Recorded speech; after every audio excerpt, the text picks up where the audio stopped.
It's Friday. Ben is sitting in his car outside his apartment. Engine off, phone in his hand.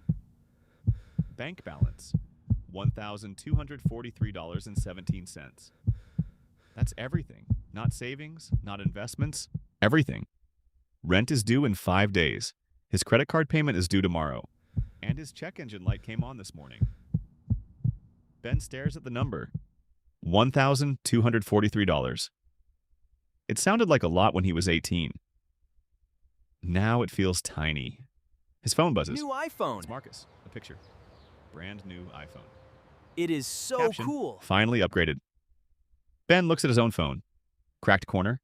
Battery at 12%. He laughs. Then he opens Instagram.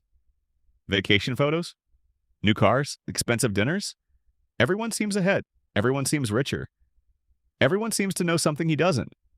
Ben locks his phone, looks out the windshield, and asks himself a question he has never asked before. If I'm working every day, why am I still broke? That night, lying in bed, he can't sleep.